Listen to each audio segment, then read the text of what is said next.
Hey, back out in the garage again, working on the cooling system. And then since that'll go pretty quick, I'm gonna start working on the intercooler piping and see how much of that I can get done. So let's jump into that.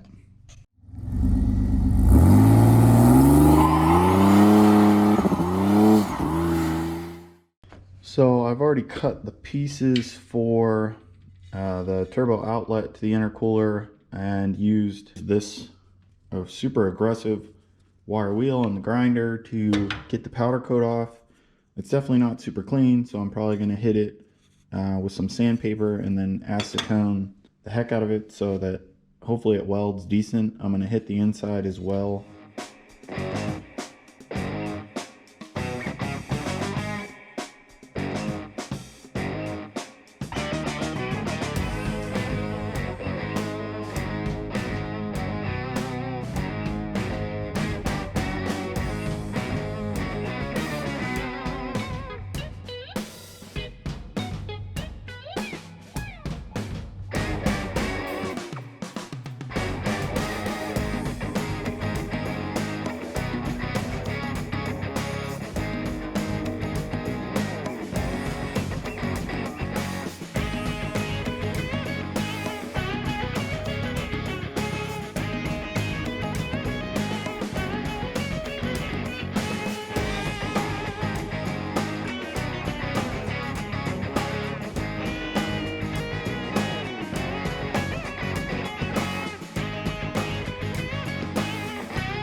Ground off the rest of the powder coat, sanded it, and mocked it up. Had to cut a little bit more off, and I got both of the seams tack welded. So I think I'm going to leave it there for now and start working on the other side of the intercooler piping. And I'm going to have to cut maybe one section for right here. Not sure if I'm going to have to cut anything else, but we'll see. And then I'm also going to tack weld this blow-off valve flange right there, which I already trimmed to fit. So you can see that'll fit on there. And I'll still have room for clearance for the hood, which is kind of surprising because of how tall everything looks, but definitely still have clearance. So let's get to it. So I actually bought a very inexpensive bead roller. So for both sides, I'm going to be able to bead roll for the silicone couplers. So a quick tip for anyone that buys this inexpensive bead roller. So you put it in a 6-inch vise, and if your pipe is angled, you need to put the vise, like the roller, on the end of the vise like this, and then you can't spin it. So I just rustled through and found that there's basically a 1/4-inch square drive. So I just put together a bunch of junk that I had, sockets and whatnot, and just extended a ratchet out. Now I can spin it just fine and even ratchet it. So yeah.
Well, quick time lapse and got this new piece cut, got these ends bead rolled.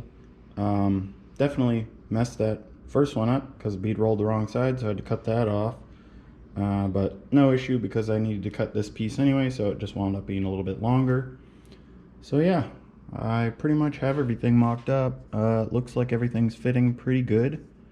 Really, I think I need to tack everything up and prep everything to weld. That wasn't too bad, so hopefully I can maybe get all this welding knocked out today.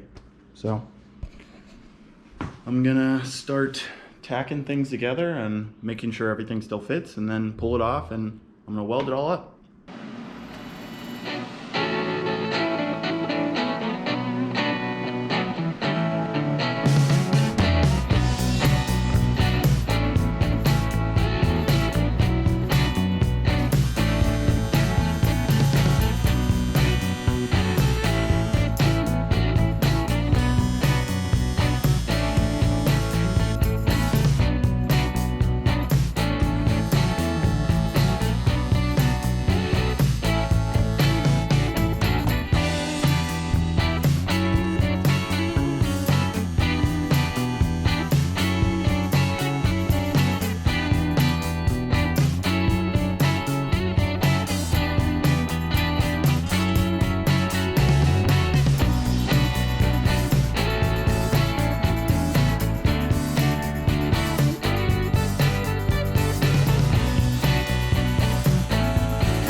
Okay, so I got the charge tubes welded up.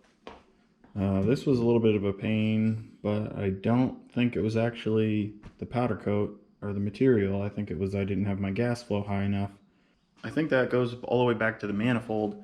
Trying to use recommended specs on this regulator that I bought, albeit it's a very cheap regulator. I think I just need to turn the CFH up above what other people's recommendations are, because it doesn't seem like it's working anywhere near as good. I guess also I could be just not keeping the tungsten close enough. Certain positions I just can't see where I am, so I don't want to dip tungsten, so I guess I just keep backing up. That's just on me to try and get better. The welds didn't turn out amazing, but they're not bad. I started on this side, so a handful of starts and stops, just trying to get the hang of it. And then this side's the side that it'll show once it's on the truck. Not terrible, could be better. So, but I also got the blow-off valve now routed out, and then I also added the bung for the IAT sensor and installed it. So now I can put the blow-off valve on this charge tube and then put it on along with the other one. I'm also working on the coolant stuff, so I got the heater hoses back on, the bypass. Really, it's just these clamps, and then I think I can really just start pouring coolant back in and maybe give this thing a heat cycle. So I'll get back to that, and hopefully when I come back we'll be firing it up. Okay, well, I have all of the pieces bolted in, I believe, for the final time. Threw a quick polish on this just because I didn't like how the welds looked, but they turned out pretty good. And then got the coolant system all ready to start dumping in some coolant. But yeah, so let's get this cooling system filled up and bled, and we'll hear what it sounds like outside once it's up to temp. Well, here we go. Second startup. See if my tune's any better.